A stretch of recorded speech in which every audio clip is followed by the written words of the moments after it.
Por favor, si me pueden confirmar si me escuchan el audio, si podemos encender por favor las cámaras para dar inicio a esta primera clase.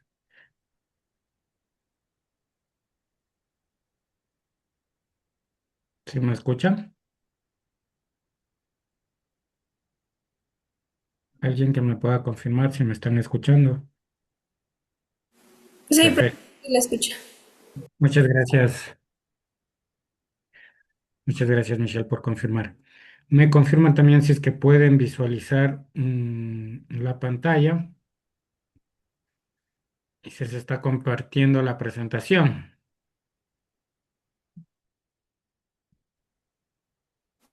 Sí, Gracias, Michelle. Bien, me presento. Primero reciban un cordial saludo por parte de este centro de capacitación, Everest. Mi nombre es Miguel Paguay. Yo voy a ser el docente de legislación laboral en este curso que ustedes han emprendido.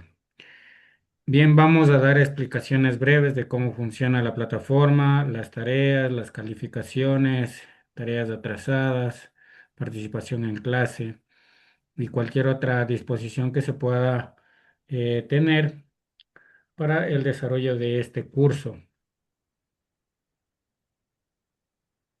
Bien, les comparto mi correo electrónico para cualquier consulta, cualquier duda que ustedes tengan con relación a las tareas que se les van a enviar o participaciones o justificación o cualquier otra situación que ustedes necesiten contactar. Mi número de teléfono, mi número de contacto sería el 099-265-983 y el correo institucional miguel.paguay@everest.edu.es.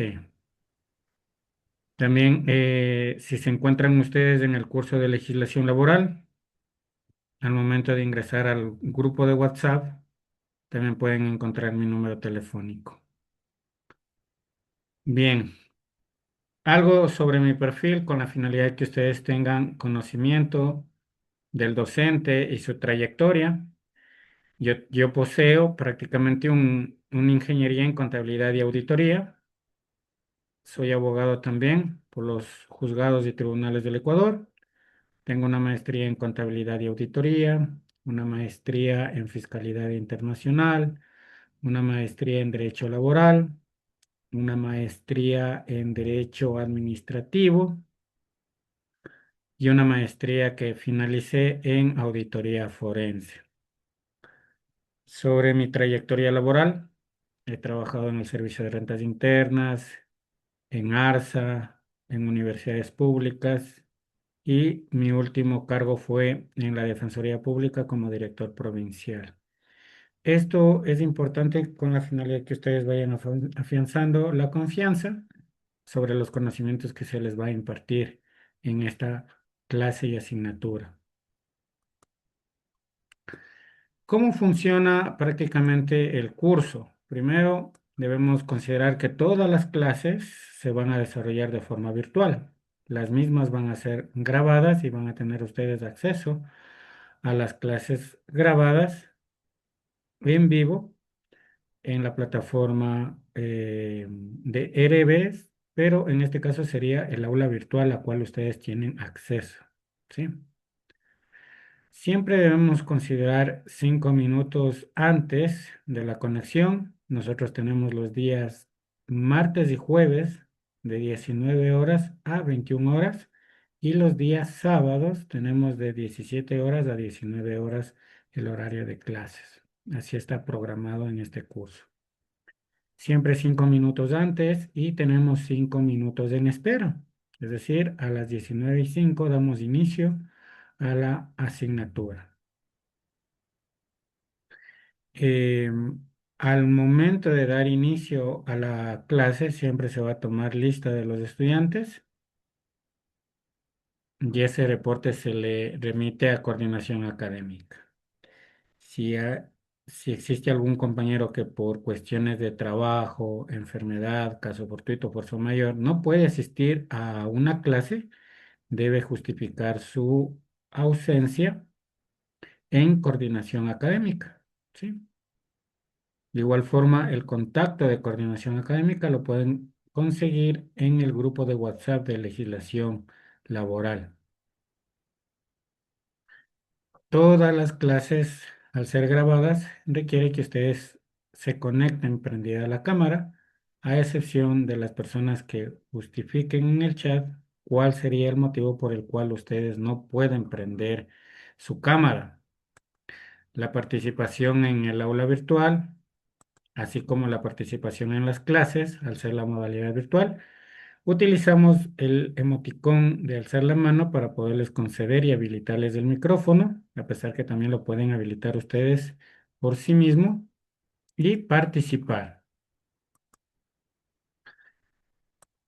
En el caso puntual de mi persona, yo considero mucho las personas que participan en clase para poder generar una exoneración fin del módulo. Es decir, las personas que participan activamente durante el curso, pues existe la recompensa que es la exoneración del examen final. Todas las tareas, todos los exámenes son una evaluación sobre 10, pero en el caso de que exista algún retraso, alguna tarea que no se pueda presentar en tiempo, la calificación siempre va a ser sobre 7, ¿sí? Cualquiera de ellas. Prácticamente las tareas que se les envía a ustedes, solo existen dos tipos de tareas. Una que es casos prácticos, sumamente fáciles, cuando se analiza el tema de contratos, y el segundo es un examen, ¿sí? Y al finalizar el módulo, ustedes evalúan el desempeño del docente y también existe una evaluación final. Entonces, prácticamente solo existen tres calificaciones durante este curso: la tarea, casos prácticos del examen y el examen final. ¿Sí? Si tienen alguna inquietud, alguna duda, pueden utilizar el micrófono sin ningún problema, ¿sí? Ok.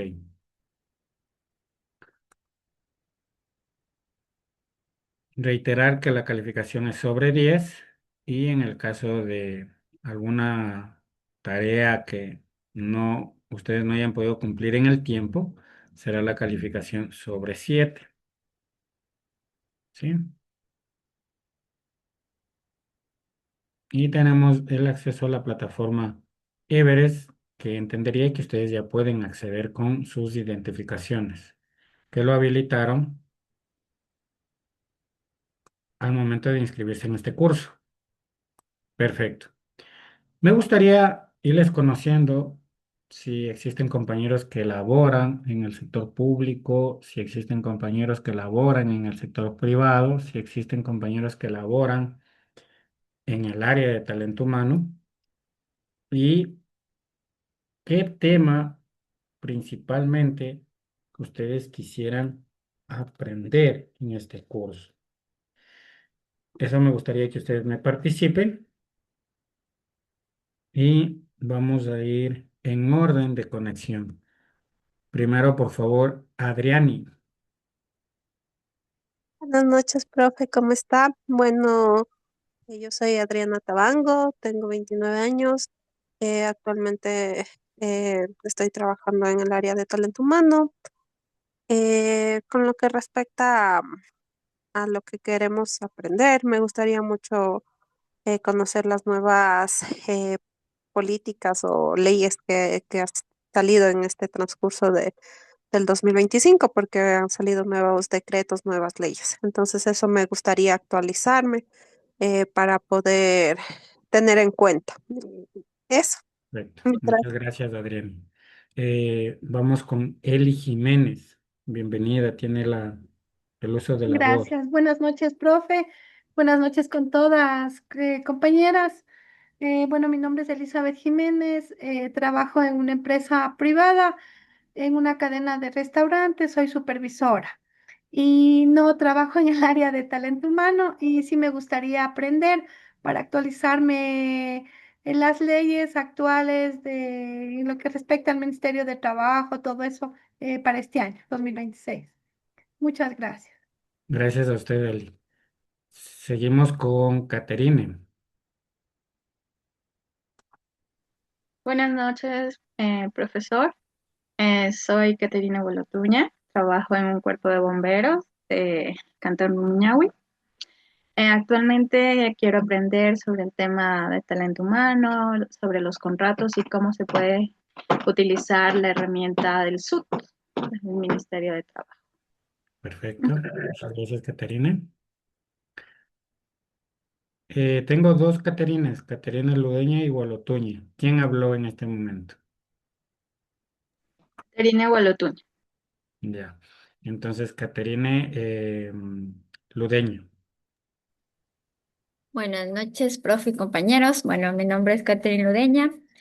Yo soy de la ciudad de Santo Domingo. Actualmente laboro en una empresa pública, específicamente en la empresa pública de transporte, o la más conocida, la de tránsito, con los agentes civiles de tránsito.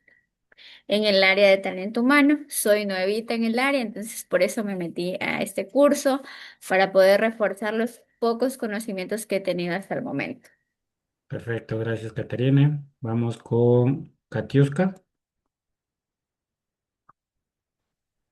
Buenas noches con todos. Bueno, yo soy actualmente estudiante de trabajo social y bueno, me metí a estudiar aquí para aprender un poco más porque sí me dan talento humano y legislación laboral, en la universidad, pero quiero saber más a profundidad sobre el tema. Perfecto, muchas gracias, Katiuska. Jocelyn. Hola, muy buenas noches, profesor y compañeros. Mi nombre es Jocelyn Moreira Vilés y estoy trabajando en el área de recursos humanos en una empresa privada. Mi objetivo aquí en este curso es fortalecer mis conocimientos y ponerlos en prácticas en el área. Perfecto, muchas gracias. Tiene el uso, por favor, del micrófono Nayeli. Buenas noches, mi nombre es Nayeli Acosta, tengo 22 años, actualmente soy estudiante de la carrera de psicopedagogía y estoy también estudiando la tecnología en asistencia jurídica. Estoy tomando este curso para reforzar los conocimientos porque justamente estoy por finalizar la tecnología y tenemos que hacer un examen complexivo, entonces quiero presentar un caso que tenga que ver con la seguridad y derechos laborales y sé que eso me va a aportar. Perfecto. Muchas gracias, Nayeli. Tenemos la compañera Nayila. Buenas noches, mi nombre es Nájila y trabajo en el área de selección del Departamento de Recursos Humanos y lo que busco en este curso es poder actualizarme en el área de legislación. No tengo mucho conocimiento en ese tema. Muchas gracias. Samuel. Buenas noches, profe y compañeros. Mi nombre es Samuel Valdivieso, tengo 28 años, actualmente laboro en una empresa privada y se me dio la oportunidad de asumir el cargo de talento humano. Estoy cursando también una tecnología en gestión del talento humano, pero no estamos viendo mucho legislación laboral y creo que este curso me va a servir un montón para eso. Perfecto, muchas gracias, Samuel. Y finalmente tenemos Michelle. Buenas noches, yo soy Michelle Sandoval, estoy encargada del área de recursos humanos y tomo el curso para reforzar conocimiento de legislación laboral. Perfecto, muchas gracias, Michelle.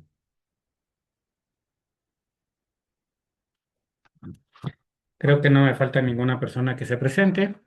Bien, vamos a entender en contexto qué es la legislación laboral en varios enfoques, ¿sí? Las personas que en su mayoría están laborando en las unidades de talento humano, sea sector público o privado, deben entender dos principios básicos que rige la legislación laboral. Primero, el principio de primacía de realidad, ese es en el sector privado, es el que en su 90% se utiliza. Y luego les voy a ir explicando del por qué se utiliza este principio de primacía de realidad. Y el segundo principio que se utiliza jurídicamente en este tema de la legislación laboral es que los derechos de los trabajadores son irrenunciables, indivisibles, inalienables, ¿verdad? En palabras comunes, no jurídicas, ¿qué significa? Que yo, como trabajador o como servidor público, no puedo renunciar a mi derecho, no puedo vender mi derecho, no puedo transar mi derecho, no puedo transigir mi derecho, porque la naturaleza de esos derechos laborales es irrenunciable, indivisible, inalienable. ¿Cómo también se expresa este tema del principio de ser indivisible? Que yo el derecho no lo puedo dividir para dos, no puedo decir el 13º, el 14º, el fondo de reserva, las vacaciones, te divido, Miguel. No, no puede dividirse un derecho, ¿sí? Entonces, prácticamente un derecho que sí se puede dividir es el derecho de herencia. Entonces, ese derecho sí es divisible. ¿Por qué es divisible? Porque resulta que Adriani, Eli, Caterine y mi persona, Miguel, somos hermanos. Fallece nuestra madre y nos corresponde el 50% de nuestra madre dividir para los cuatro que somos sus hijos. ¿Ve? Entonces es un derecho divisible porque ese derecho en su conjunto se puede dividir en varias personas que son titulares del derecho, ¿ya? Pero en los derechos laborales no surte ese efecto, porque los derechos del trabajador son indivisibles. ¿Por qué es indivisible este derecho? Porque tanto el sector público como el privado, ustedes otorgan una relación personal, personalísima. Resulta que Michelle firma un contrato con Eli. Entonces no puede decir, Miguel, dame trabajando, ¿ya? Dame trabajando el lunes. O Caterine, dame trabajando el martes. No se puede realizar. Entonces, como el trabajo se requiere que sea personal y personalísimo, nace que ese principio no puede ser divisible para ninguna persona. Pero ¿qué sucede si Michelle, no, bueno, no voy a poner el nombre de Michelle, pero ¿qué sucedería Miguel fallece? Fallece en el trabajo y Miguel tuvo 10 hijos. Esos 10 hijos tienen derecho de herencia sobre toda la liquidación de haberes que tenga Miguel como derecho porque suscribió un contrato con él. Entonces, si Miguel estaba pendiente el 13º, 14º, fondos de reserva, sueldos, utilidades, bonificaciones, todos esos monumentos se va a liquidar y se les va a entregar a los 10 hijos en conjunto. ¿Ven? Entonces, no es divisible, no se puede dividir, o sea, no se le puede decir, Miguel, te doy el 50% del derecho del 13º, del 14º, del fondo de reserva, no se puede realizar eso, ¿sí? Porque el derecho de Miguel es indivisible. Pero si Miguel fallece como trabajador y estaba pendiente pagarle el 13º, 14º, sueldos, bonificaciones, los herederos, que en este caso serían los hijos de Miguel, pueden reclamar el 100% de esos derechos y luego ellos se dividirán en partes iguales, ¿verdad? Entonces, a este conjunto de la primera explicación de qué es la legislación laboral, lo vamos a enfocar en un derecho constitucional, ¿verdad? Y partiendo desde esa premisa, vamos a entender por qué el derecho laboral tiene un enfoque con el derecho constitucional o por qué es importante analizar el derecho constitucional sabiendo que estoy estudiando legislación laboral. Porque todos dirían, a ver, solo quiero saber qué es el Código de Trabajo, solo quiero saber qué es la LOCEF, solo quiero saber qué es lo que dice la Ley Orgánica de Empresas Públicas con relación a la unidad de talento humano. ¿Ya?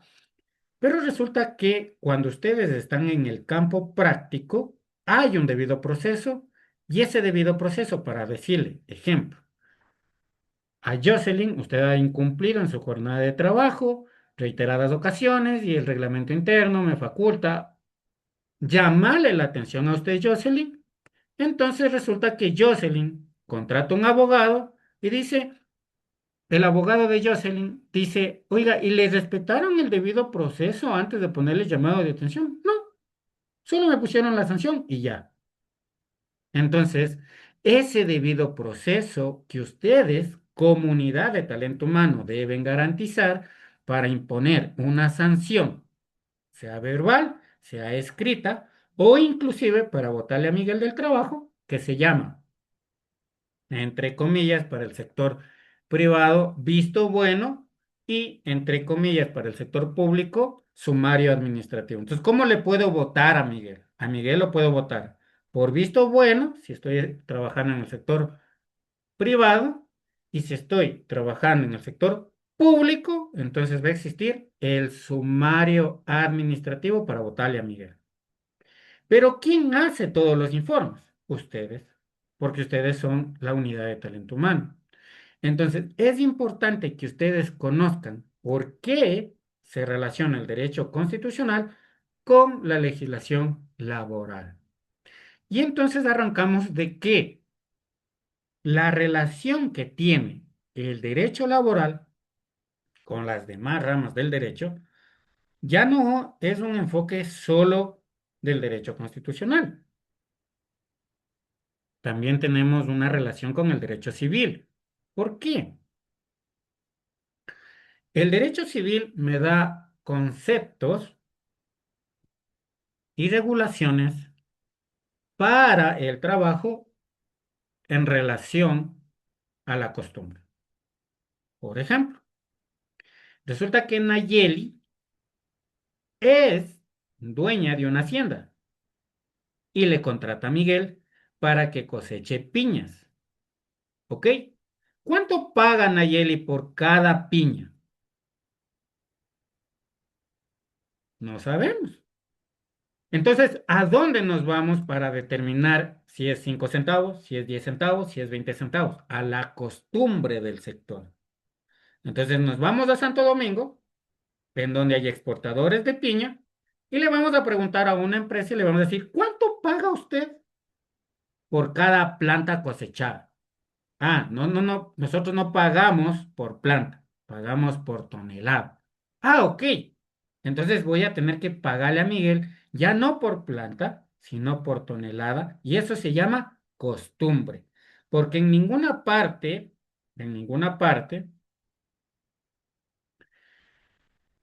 de la legislación ecuatoriana se establece un rango, ¿sí? Un rango salarial cuando hay estos tipos de contratos, que son por obra, por tarea o a destajo.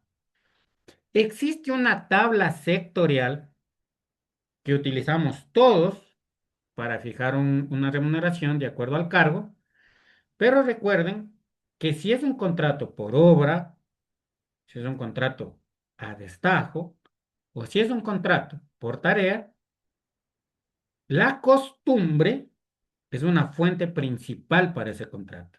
Entonces, Samuel, que es el nuevo responsable de talento humano, el gerente le dice, le dice Samuel, mire, vamos a contratar, porque somos una florícola. Dice Samuel, vamos a contratar a 5 personas en el área de cosecha. ¿Cuánto tenemos que pagarle?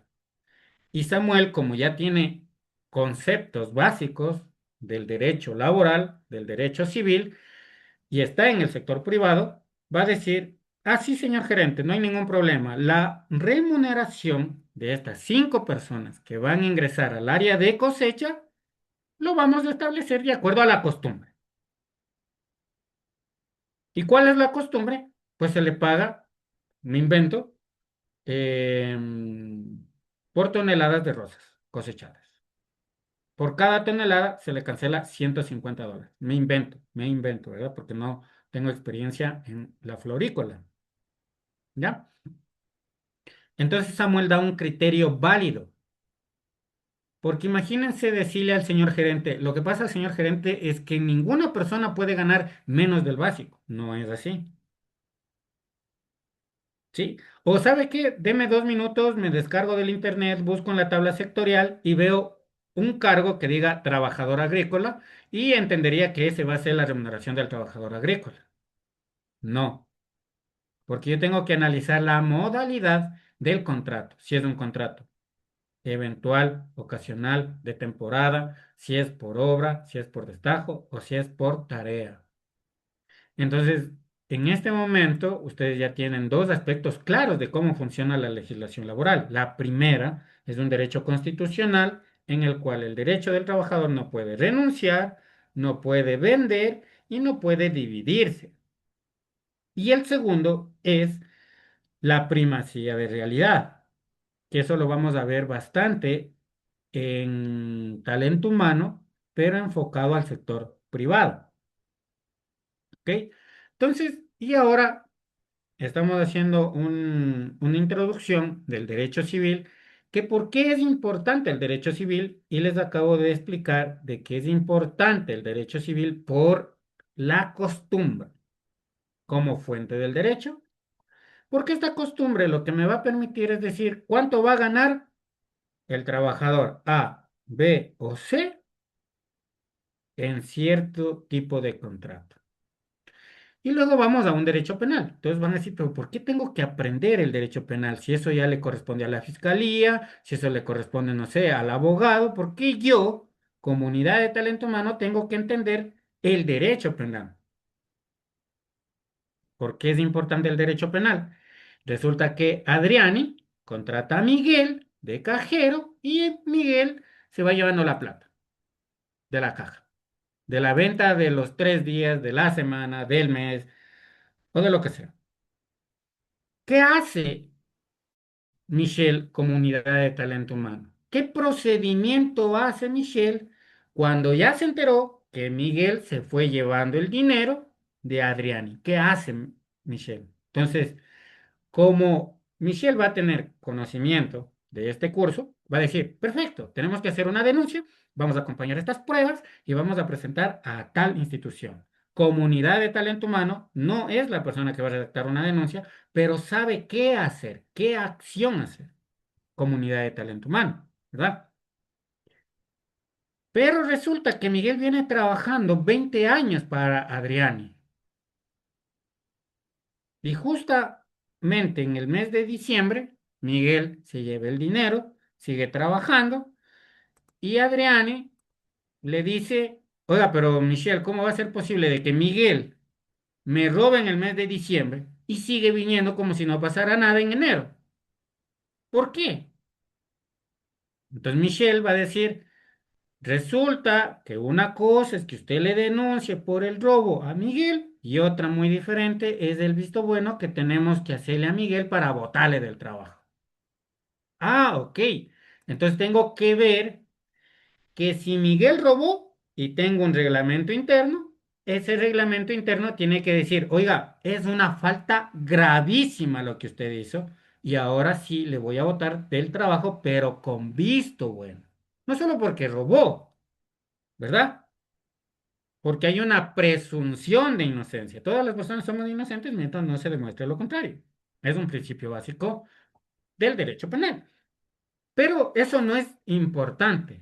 Lo importante es que Michelle, comunidad de talento humano, le asesore a su jefa, que es Adriani, y le diga, sí le vamos a votar a Miguel. Pero espere, es un procedimiento administrativo el que hay que impulsar, que es del visto bueno. Entonces, una vez que hagamos el visto bueno, acompañemos las pruebas, entonces el inspector va a decir, sí, efectivamente, Miguel, usted se llevó el dinero, hay las pruebas, hay testigos y le concedo a Michelle el visto bueno y desde el día de hoy, Miguel, usted deja de trabajar para la empresa. Miren, ¿estamos claros? Estamos entrando un poco en contexto de cómo funciona este tema del derecho laboral. Pero ¿qué pasaría de que Michelle recién inició como responsable de talento humano este mes? ¿Ya? Y dice, claro, Adriani, sí le podemos votar, deme el reglamento interno aprobado por el ministerio. No, no tengo el reglamento interno de trabajo. Entonces resulta que Michelle, por más que quisiera votarle a Miguel por el robo que hizo en diciembre, ya tiene un impedimento legal y jurídico, que es el reglamento interno de trabajo. Si yo no tengo el reglamento interno de trabajo, no tengo una infracción. Todas las infracciones administrativas van a estar plasmadas en el reglamento interno de trabajo. Si no tengo reglamento interno, no puedo impulsar y decirle, Miguel cometió una falta gravísima y por esa falta gravísima impulso el visto bueno y con el visto bueno le voto del trabajo. Es una consecuencia jurídica. Y esa consecuencia jurídica la vamos a llamar con su nombre el derecho a la seguridad jurídica. Toda persona tiene un derecho a la seguridad jurídica. ¿Sí? Entonces, no es culpa que Adriani no haya tenido el reglamento interno legalmente aprobado. Miguel viene, sustrae el dinero, Michelle llega como unidad de talento humano, quiere dar inicio al visto bueno, pero no puede realizarlo porque no tiene un reglamento interno de trabajo. ¿Si ven la importancia de cómo la unidad de talento humano tiene un papel fundamental en la empresa? Entonces ya no es como lo veía la unidad de talento humano. Ya la unidad de talento humano tiene muchos actos y hechos que va a provocar efectos jurídicos, ¿sí? Y eso vamos a ir desarrollando punto a punto. Entonces luego vamos a analizar el tema del derecho administrativo. Y claro, ustedes van a decir, ¿por qué tiene que ver, Miguel, legislación laboral con el derecho administrativo? ¿Para qué estudio esta asignatura? Entonces resulta que las personas que me indicaban que trabajaban en el sector público, especialmente en la empresa pública, ¿verdad? Hay un tema. En el sector público se genera actos, hechos, ¿sí? Administrativos, ¿sí? Actos y hechos administrativos. Un hecho administrativo. Eh, Catherine contrata a Miguel como agente de tránsito. Miguel empieza a ejecutar sus labores en calidad de agente de tránsito y que resulta que ese agente de tránsito, ¿sí? En el uso de sus facultades, hace una detención arbitraria a Eli. Le hace una detención arbitraria, ¿sí? Se van ante el juzgado y el juez le dice, Miguel, usted tomó un mal procedimiento. Usted hizo mal el procedimiento que conllevó a una privación de la libertad de forma ilegal en contra de la ciudadana L. Jiménez. Por tanto, ofíciese a la empresa municipal pública de tránsito de Santo Domingo a fin que inicie un proceso investigativo en contra de Miguel por ese mal procedimiento. Tiene conocimiento Caterine y dice, bueno, ya me ordena el juez, ¿qué hago? ¿Por dónde inicio? ¿Por dónde arranco? Entonces, cuando yo tengo agentes de tránsito, cuando yo tengo policías, no me manejo con el reglamento interno de trabajo. Me manejo con el Código Orgánico de Seguridad Ciudadana, conocida como el COESCOP. COESCOP, ¿sí? Vayan tomando apunte, porque eso es importante. Algún momento ustedes van a decir, chuta, lo que pasa es que yo trabajo en una empresa pública y a mí me están siguiendo un sumario administrativo con el COESCOP. Entonces, sí está correcto, ¿sí? A los agentes de tránsito inicia un proceso disciplinario con fundamento en el COESCOP, no con la Ley Orgánica de Empresas Públicas, no con el Reglamento Interno de Trabajo, no con la Ley Orgánica de Servicio Público, que es la LOSEP, sino con el Código Orgánico de Seguridad Ciudadana, COESCOP, ¿verdad? Entonces, miren, Caterine conoce ese procedimiento y dice, perfecto, voy a dar inicio al proceso investigativo y tengo que ceñirme al proceso disciplinario que está contemplado en el COESCO. Miren, ¿sí? Entonces, hubo un hecho administrativo. ¿Cuál fue el hecho administrativo del agente de tránsito? Detenerle a él y sin fundamento. ¿Qué pasó con ese hecho administrativo? Se fue ante el juez y el juez dijo, no, Miguel, usted no debía jamás detenerle a él y Jiménez y lo hizo. Entonces ahora ofíciese a la unidad de talento humano de la empresa pública municipal de tránsito para que le investigue su accionar, Miguel. Y de ser el caso, lo impongan una sanción.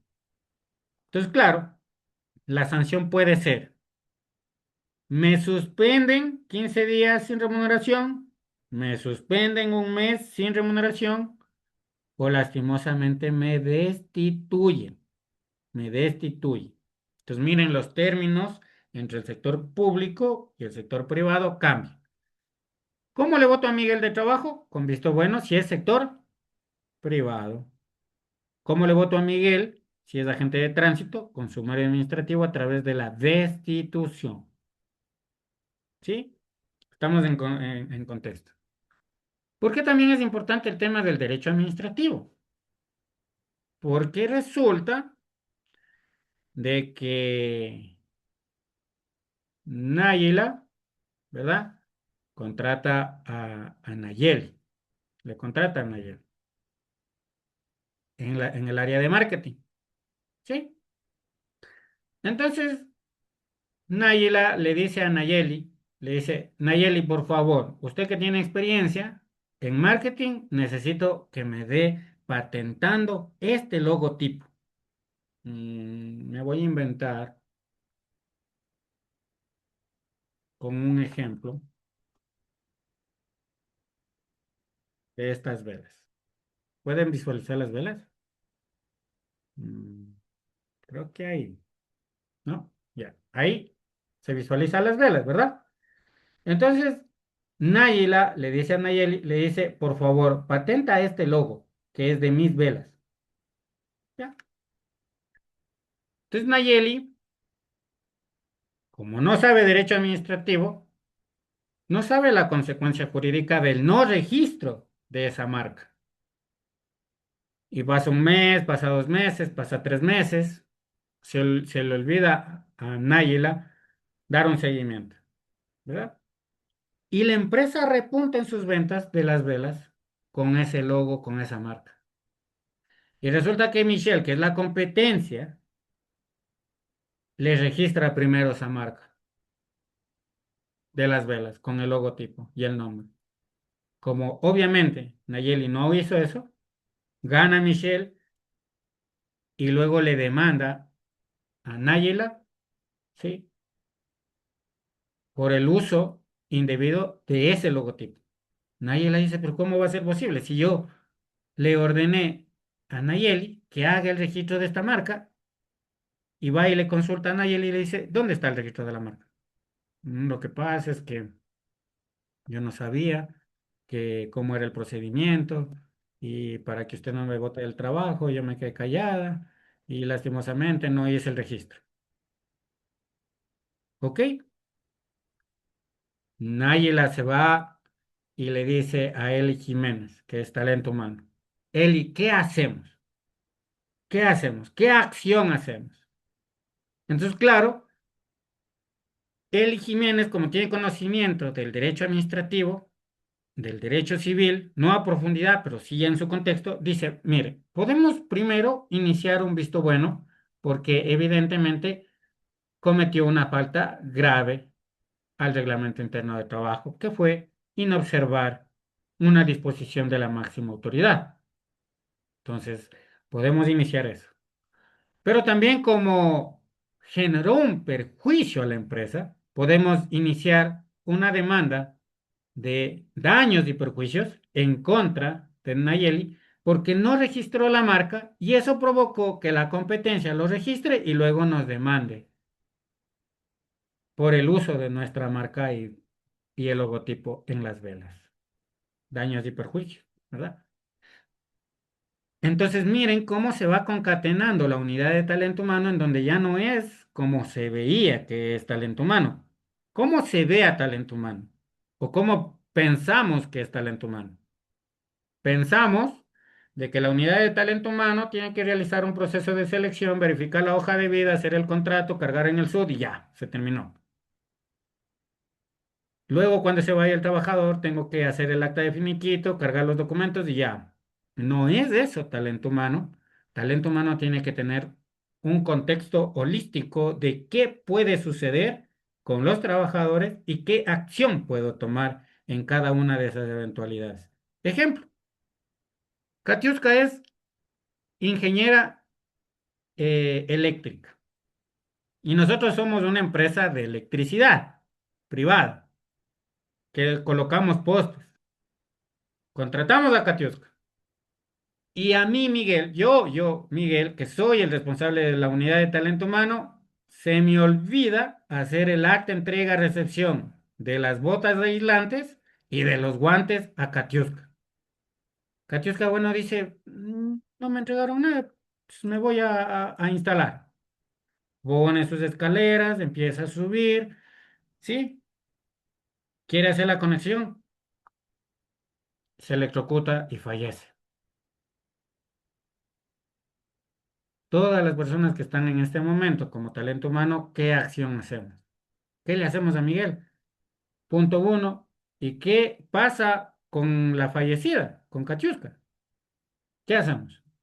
Entonces, mire, eso se llama salud y seguridad ocupacional en términos de talento humano y tenemos que ver si fue un accidente laboral, si ese accidente laboral tiene una omisión por parte del empleador o su responsable, que es el delegado de la máxima autoridad, si hay un plan, ¿sí? Si hay el plan de contingencia y si hay el plan de manejo de riesgos laborales. Entonces, miren, ya no solo necesitaba saber de que tengo que hacer el contrato, subir al sur, luego hacer el acta de finiquito y subir al sur, sino también ya tengo un poco más de responsabilidad, que es conocer la salud y seguridad ocupacional en el trabajo para prevenir los accidentes laborales y si pasa, ¿qué acción hago? ¿Qué acción tomo? ¿Sí? Antes de seguir en clase, les consulto a las personas que están conectadas si la forma en cómo estamos llevando la clase es entendible. Para ustedes está muy complicado.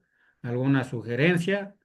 ¿Alguna recomendación para poder mejorar, sí, esos contenidos y poder explicar un poco más lo que no se puede, no me esté dando a entender? Caterine. Una pregunta antes de pasar a otros temas. Ujú. Estábamos hablando sobre en derecho penal los delitos laborales. En el sector público toca hacer la investigación previa dentro de talento humano y posterior hacer conocer como organización o como institución a la fiscalía o directamente ya nos acercamos a la fiscalía sin una investigación previa. Perfecto, esa es una muy buena pregunta. Ok. Em, ¿Qué sucede cuando Miguel, ¿verdad? Miguel, que es funcionario público, comete un delito? Miguel puede cometer delitos en situación flagrante. Por ejemplo, vamos a suponer que yo soy el responsable de compras públicas y Jocelyn es proveedor del Estado. Vamos a poner ese ejemplo. Entonces, Miguel es analista de contratación pública y Jocelyn es proveedora del Estado. Entonces, Jocelyn viene y le dice, oiga, Miguel, ¿sabe qué? Me indicaron que usted está en sus manos del proceso de contratación pública de medicamentos y ya sabe, aquí no vamos a ser mal agradecidos y le vamos a dar un 25% ya, pero adjudíquelo. Ese es un delito flagrante. Eso es un delito flagrante porque está en el acto, en el momento, o por lo menos dentro de las 24 horas, ¿verdad? ¿Qué debe hacer talento humano? Talento humano, si tiene conocimiento, pone la denuncia y puede poner la denuncia de forma escrita o puede acercarse a una fiscalía y poner la denuncia verbal. ¿sí? Porque es un hecho flagrante, ¿sí? Pero vamos a suponer de que Miguel comete un delito no flagrante. Entonces, Miguel es el tesorero del municipio, ¿ya? Y tiene que pagar $150,000 a un proveedor. Entonces, Miguel, en vez de registrar la cuenta del proveedor en el sistema, registra la cuenta de Miguel mismo, ¿ok? Miguel registra su cuenta y se transfiere $150,000 a la cuenta personal de Miguel. Eso se llama peculado, ¿verdad? Ese delito es peculado. Nadie se da cuenta porque obviamente si Miguel tiene acceso directo a la cuenta, es obvio que Miguel no va a decir absolutamente a nadie. Llega Samuel, que es de la Contraloría, hace un examen y se determina y dice, pero aquí no está pagado esta obligación. Realiza la auditoría a Samuel y determina de que Miguel se hizo la transferencia de $150,000 a su cuenta personal. ¿Qué se llama eso? Es un delito y es el peculado. Entonces, Caterina en ese caso no tiene que realizar nada porque Samuel, como ya tiene conocimiento, Samuel tiene que de oficio poner la denuncia, porque es el auditor. Eso se denomina en el sector público como un IRP. IRP. Eso van a escuchar bastante en el sector público. IRP, que es el informe de indicios de responsabilidad penal. Entonces, ese IRP va a enviar directamente a la fiscalía y fiscalía va a proceder con las investigaciones que sean del caso. Profe, yo tengo otra consulta, Con hablando de, gusto, dígame. verá, lo que pasa es que en mi institución, aparte del COESCOP, nosotros también tenemos LOEP y código, Ujú. en particular del código. Bueno, como todos sabemos, el código, uno de los motivos de salir, bueno, es por visto bueno, Ok. es uno de los motivos, pero la Contraloría, a 9 compañeros de nosotros que son código, los sacó por dictamen de Contraloría, por temas de malversación de fondos, Ujú, eh, dictaminó destitución. ujú, Y no los hemos podido destituir porque en el SUD no hay esa palabra destitución. ujú, Y hemos oficiado al ministerio, o sea, diciendo que fue por dictamen de Contraloría. Nada más, o sea, que salieron de la empresa por destitución, pero por Contraloría. ujú. Y hasta ahorita el ministerio no nos responde, solamente lo sacamos del IES, pero no hemos podido liquidarlos digamos, registrar su liquidación en el SUD, El acta de finiquito. porque la plataforma no es amigable, porque está muy cerrado a solo lo que dice en el código de trabajo. Ujú, correcto. Ya le explico cómo solucionar ese inconveniente. No es complicado. Pero voy a terminar la explicación del delito de peculado. Ya, deme 2 minutitos, Caterine. Termino la consulta de Caterine y le absolvo a usted, ¿ok?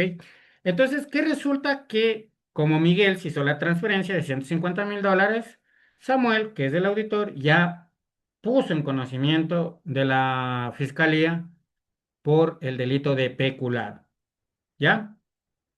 Entonces,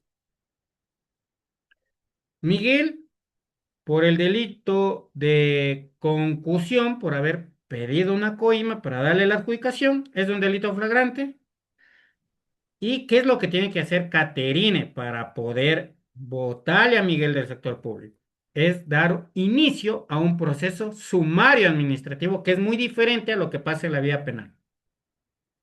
En la vía penal ya corresponderá a los abogados del sector público, que son de la institución, impulsar, pedir que se haga diligencias, pericias, lo que sea, para llevarle preso a Miguel, ¿sí? Para que Miguel vaya y pague su condena en la cárcel.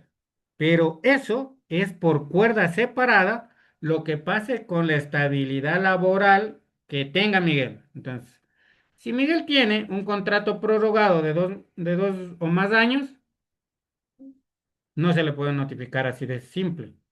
Si tiene nombramiento provisional, tampoco se le puede notificar así de simple. Y si tiene más aún nombramiento permanente, más difícil todavía. Cualquiera de esas tres modalidades, cualquiera de esas tres modalidades, se tiene que analizar la infracción administrativa que cometió Miguel. Y una de esas es una falta gravísima porque está atentando con los recursos de la institución. Entonces, al momento en que Caterine configuró que el acto de Miguel es una falta gravísima al reglamento interno de la unidad de talento humano de la institución, entonces procedo con el inicio del sumario administrativo. ¿Cómo es el sumario administrativo? Caterine, conjuntamente con el analista jurídico, van a redactar una demanda en contra de Miguel. Pero ¿cuáles son las pruebas que debe acompañar Caterine? Las acreditaciones, testigos, cámaras, ¿no es cierto? Las adjudicaciones, pagos a los proveedores. Todos esos documentos van a permitir configurar la falta gravísima que cometió Miguel. Entonces, el Ministerio de Trabajo empieza a hacer un papel de juez. Conoce la petición de Caterine, le notifica a Miguel para que Miguel pueda defenderse y están ahí las dos partes. ¿Sí? Están ahí las dos partes. Existe una audiencia, se evacúan las pruebas y se resuelve. Entonces, no hay que confundir que Miguel cometió un delito y eso le corresponde a Fiscalía si es que ve que le puede llevar a la cárcel a Miguel. Y no puedo confundir con lo que pase Miguel en su trabajo porque tengo que yo, como talento humano, dar inicio al sumario administrativo para la destitución. Muy, muy independientemente lo que haga o deje de hacer Fiscalía. ¿Ya? Por eso es importante el derecho penal, digamos, en este caso, con un enfoque en la órbita laboral. ¿Sí? No vamos a hablar aquí de la tipicidad, de la antijuridicidad y qué es la conducta penalmente relevante porque no son ustedes abogados y porque ustedes no van a litigar ante el juez.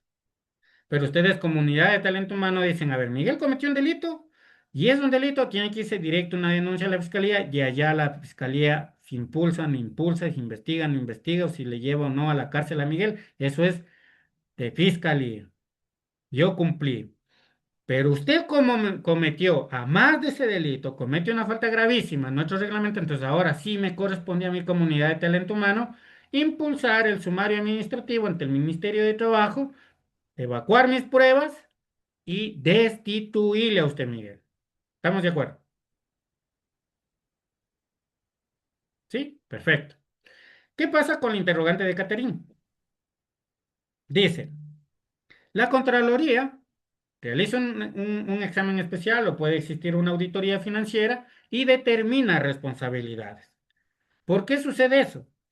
Necesito que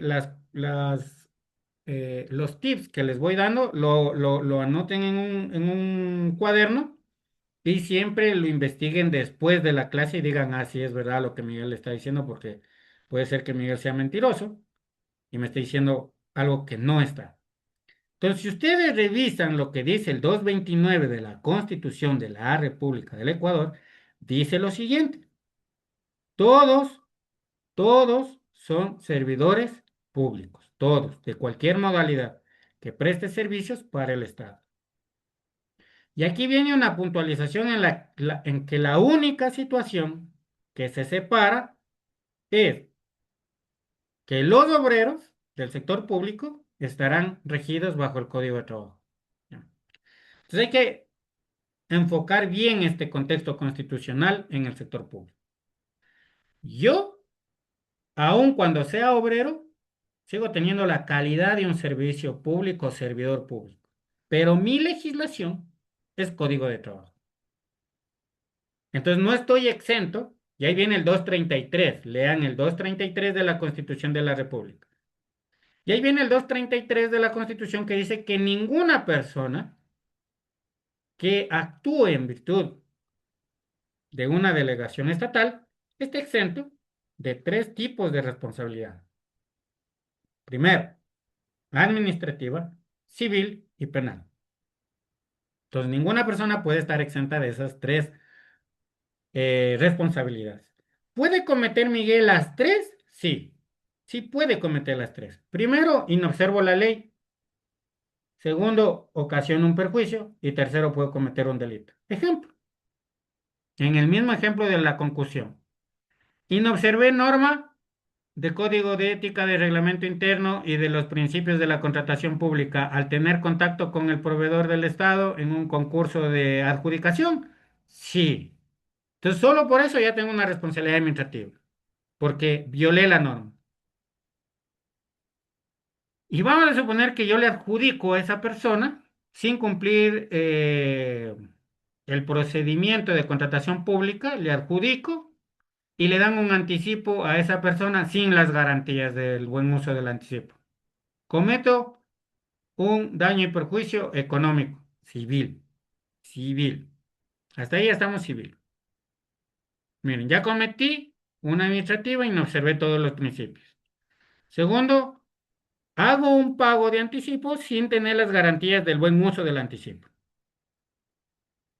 Y tercero, me transfiero de las cuentas de la institución, me transfiero a mis cuentas personales, cometiendo peculado. Entonces, mire, Miguel puede incurrir en las tres. ¿Cómo puede incurrir en una sola? Entonces, qué dice la potestad de la Contraloría? 211 de la Constitución. El 211 de la Constitución le da varias potestades o varias atribuciones a la Contraloría General del Estado. Una de ellas es la destitución por derecho de los servidores públicos o de los trabajadores públicos. La Contraloría tiene toda la potestad de destituir, así, directo.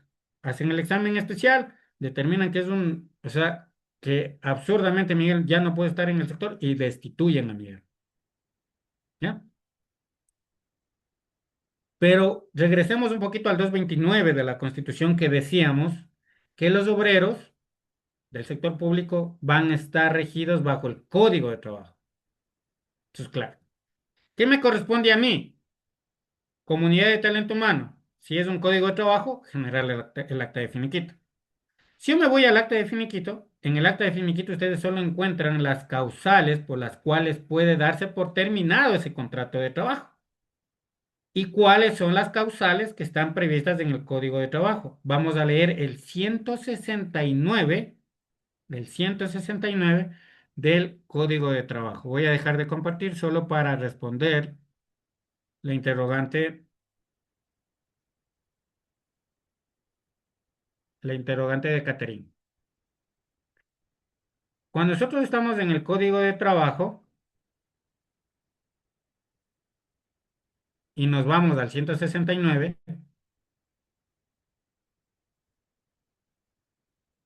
me dice cómo puede terminar la relación laboral, ¿cierto? Ya. Entonces dice, para que y eso, y ojo, mucho ojo, estamos suponiendo de que las personas que fueron destituidas son contrato individual, porque si es contrato colectivo es otra situación. Pues hay que analizar si esas personas tienen contrato individual o si esas personas están dentro de un contrato colectivo, porque las cosas son muy diferentes. Entonces, en el contrato individual, me habla del contrato individual, cómo puede terminar. No me dice el código del contrato colectivo, mucho ojo, tengo que analizar esa situación.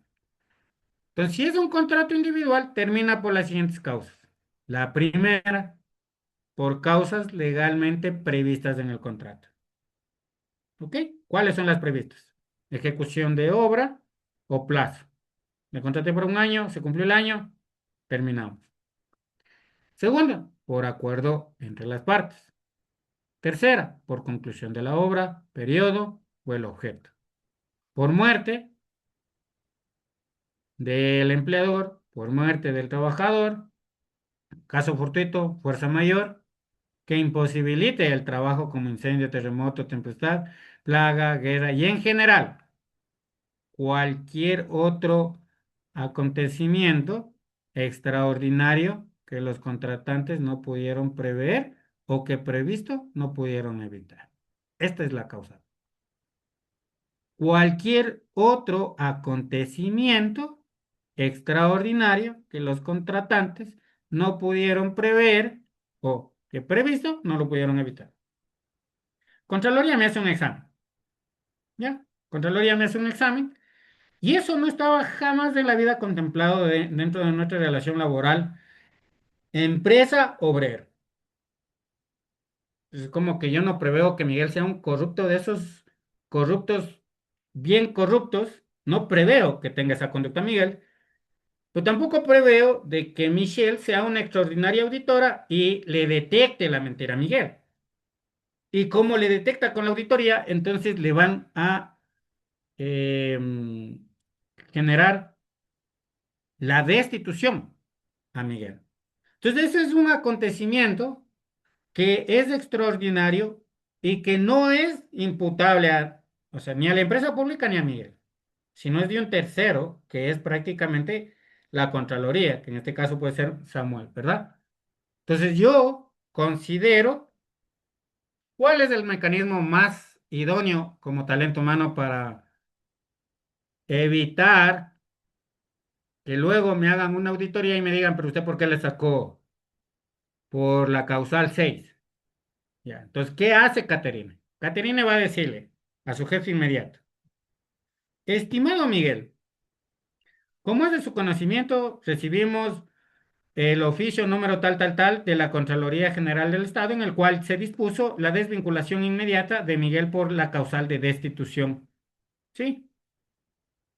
Una vez analizado el artículo 169 del Código de Trabajo, tengo a bien informar de que no existe una causal que pueda subsumirse a la destitución.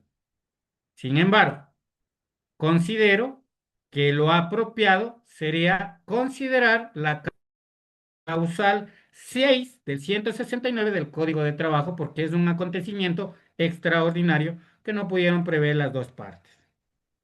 No obstante, dado que la suscrita, Caterina Ludeña, no es competente para pronunciarse jurídicamente sobre el entendimiento del artículo 169, numeral 6 del Código de Trabajo, solicito, mm, por su intermedio, de que se eleve a la unidad de asesoría jurídica el criterio jurídico correspondiente en qué causal se encasilla la destitución de los trabajadores A, B, C y D que fueron notificados con el oficio 1, 2, 3, 4.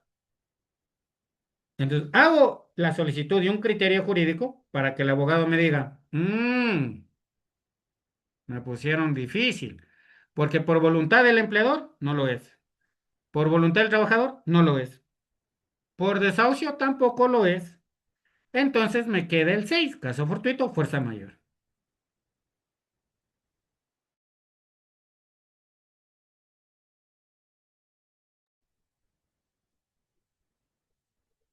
Ya, profe, muchas gracias. Haré lo que me dice. Me aclaró full porque estaba súper perdida. Digo, y ahora lo que se me ocurrió fue oficiar al ministerio, haciéndole la consulta directo al ministerio, pero aún todavía no me han respondido.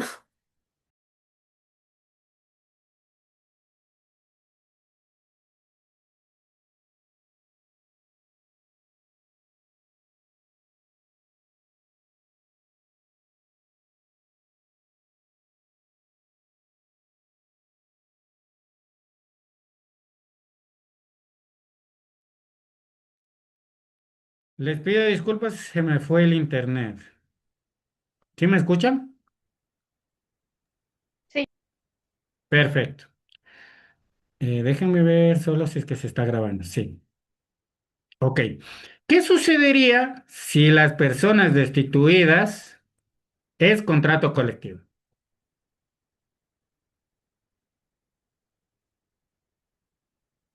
¿Qué pasaría?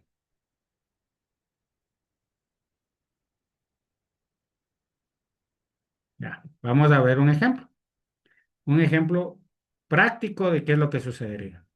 Ok, para todas las personas que no han visto un contrato colectivo, vamos a ver un modelo del contrato colectivo.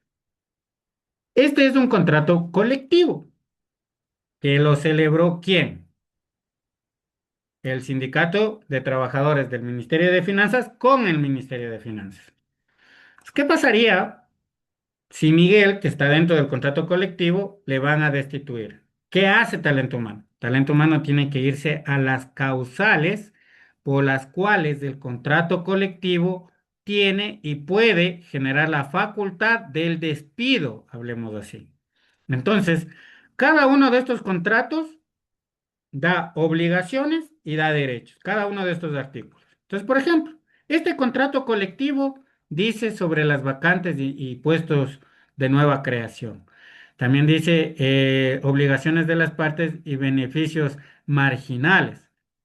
Alimentación, transporte, anticipos, pago de haberes, jubilación, retiro voluntario. Luego habla de la seguridad, higiene, salud ocupacional, ¿verdad? Y vamos a buscar qué es o cuál es el procedimiento para poder destituirle a una persona. Entonces, por ejemplo, llegamos al tema del visto bueno y el visto bueno dice el empleador o el sindicato. Cuando se produzca causales que den lugar a las terminaciones de relaciones de trabajo mediante visto bueno. ¿Es visto bueno lo que me están haciendo? No, no es visto bueno. Entonces no aplique el 43. ¿Sí ven? Entonces, ¿qué es lo óptimo aquí? Es nuevamente regresar a lo que estábamos analizando el 169, numeral 6 del Código de Trabajo, pero con contexto diferente. ¿Por qué? Le vuelvo a decir lo mismo a mi jefe inmediato, desde Caterina Ludeña al jefe inmediato. Estimado Miguel, me permito poner en conocimiento que, mediante oficio número tal de la Contraloría General del Estado, fue destituido Miguel en calidad de trabajador. Es importante manifestar que Miguel se encuentra dentro del segundo contrato colectivo, el mismo que analizado el artículo 43 y 44 del código del contrato colectivo, perdón, no se avisora procedimiento alguno sobre la desvinculación por causal de destitución, por lo que conlleva directamente a que se establezca cuál sería el procedimiento para la desvinculación inmediata del trabajador que está inmerso en un contrato colectivo. Colectivo. Entonces, en el contrato colectivo no me voy al código de trabajo, me voy al contrato colectivo. Entonces, este es un modelo real de un contrato colectivo, ¿sí? Entonces, aquí, en algunos casos, les establece inclusive disposiciones generales.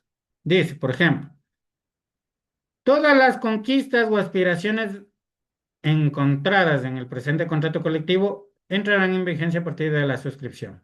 ¿Ya? No habla nada más. Y no habla qué pasa en caso de que no exista algo en esta situación.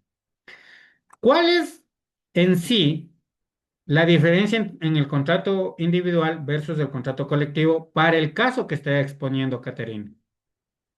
Aquí estamos frente a una destitución directa de un órgano de control. ¿Quién más puede destituir de forma directa? Los jueces. También los jueces, por incumplimiento de órdenes legítimas, le puede destituir a Miguel directo. Entonces, lo que yo tengo acá es una destitución. Es una destitución. Directamente ya es la salida del trabajador. El trabajador le puede enjuiciar a la Contraloría, pero a la institución como tal, no, porque ellos están solo ejecutando una orden administrativa. ¿Estamos de acuerdo? Entonces, para responder, Caterina, Si es que es un contrato individual, me voy al 169, numeral 6 del Código de Trabajo y elevo consulta. Criterio jurídico. Si Miguel está inmerso en un contrato colectivo, me voy al contrato colectivo y cito lo mismo para decir, deme un criterio jurídico de cuál sería la forma de desvinculación de esta persona por destitución. Pero para mi criterio es del 169, numeral 6. Y doy trámite al acta de finiquito. Perfecto. Regresamos un poquito la clase a la pregunta que les indicaba a ustedes, si la metodología que se está utilizando en las clases es entendible, no es entendible, seguimos con esta metodología, la cambiamos, sugerencias, recomendaciones. Sí, es muy entendible, profe. Ok, gracias, Caterina. ¿Está bien cómo se va explicando la clase con los ejemplos? Porque caso contrario, si me pongo a leer diapositivas, ustedes van a decir, ¿y qué es el derecho constitucional? Pero con los ejemplos, ustedes dicen, no se le puede nomás llamar la atención a Miguel si no cumplo con el debido proceso, con el derecho a la defensa. Entonces, ya ustedes saben a qué se refiere el derecho constitucional. Perfecto. ¿Qué más vamos a analizar en, en este curso?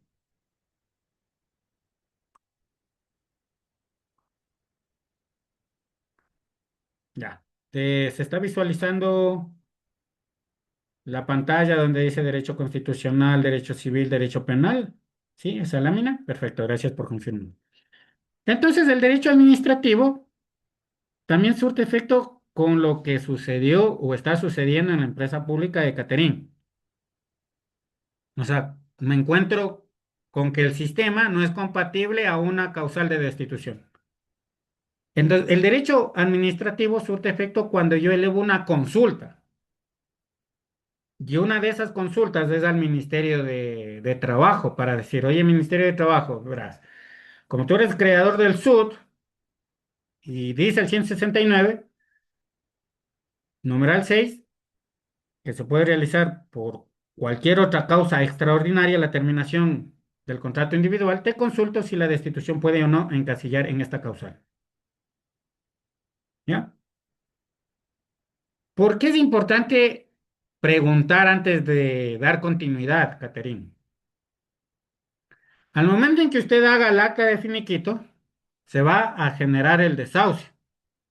Entonces yo no consultaría mucho cuál va a ser la forma de terminar el contrato, sino mejor consultar el rubro por los cuales tendría derecho o no un trabajador.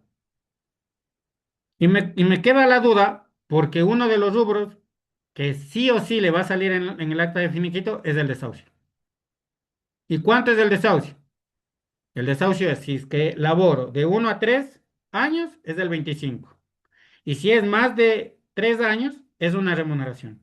Y resulta que esa persona labora 15 años, ejemplo, me invento, y ganaba $1,800. Y yo voy a pagar por destitución el desahucio. Entonces yo prefiero enviarme una consulta por el desahucio, si tiene o no derecho, por la destitución, y me garantizo el rubro, más no la causal, porque la causal al final, cualquiera que usted dé, le va a generar el desahucio. Pero la duda que yo tengo, porque es un caso que no me ha sucedido, es el tema del desahucio. Yo consultaría si la causal por la cual sale el trabajador es la destitución, ¿tiene o no derecho al desahucio? Porque les va a salir un rubro alto de desahucio. Entonces miren, por ejemplo, ahí. Y cuando venga la Contraloría, ¿qué va a suceder? A ver, Caterina, usted por haber generado el acta de finiquito, glosa. Usted por haber pasado la orden de pago, glosa. Usted por haber dado la certificación presupuestaria, glosa. Usted por haber hecho el asiento contable, glosa. Usted por ser financiero, glosa. Usted por la máxima autoridad, glosa. Todos glosados. Así es el sector público. ¿Sí? Entonces, esas cuestiones nada más considerar miren, esto es cuestión de la vida real. Perfecto. Entonces, el derecho administrativo también está ahí, miren, en consultas vinculantes, en cuestiones que son propiamente del sector público. ¿Qué sucede con el derecho mercantil? Ya.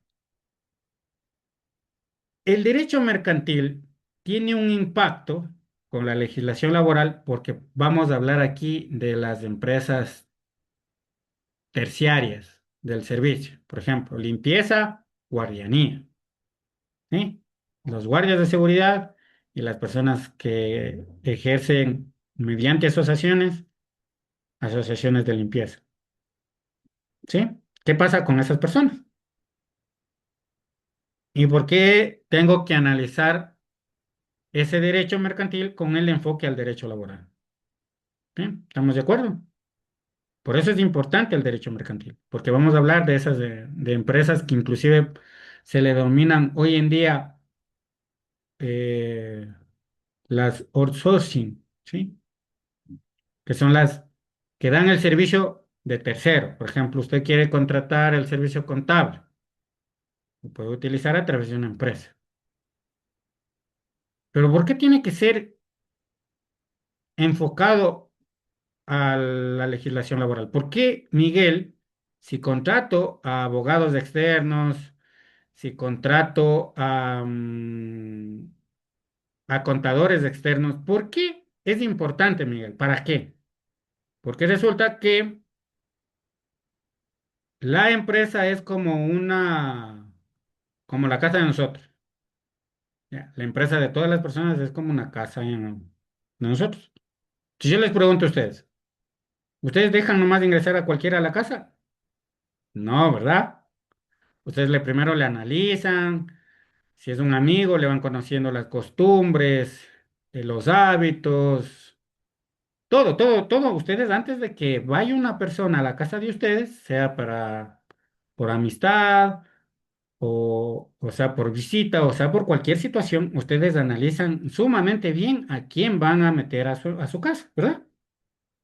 Ahora les pregunto lo mismo. En la empresa, ¿ustedes dejan nomás ingresar a cualquiera?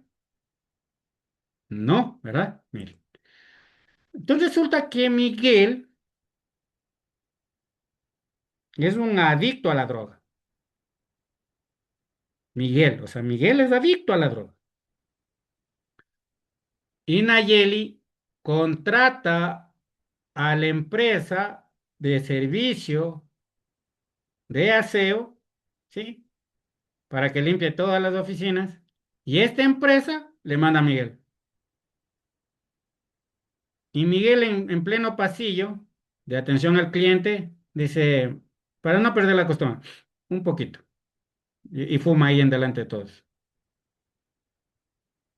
La cultura de la empresa de Nayeli, que es una empresa seria, reconocida, que tiene clientes a nivel internacional, creen que va a decir, no, no, no pasa nada, es por eso.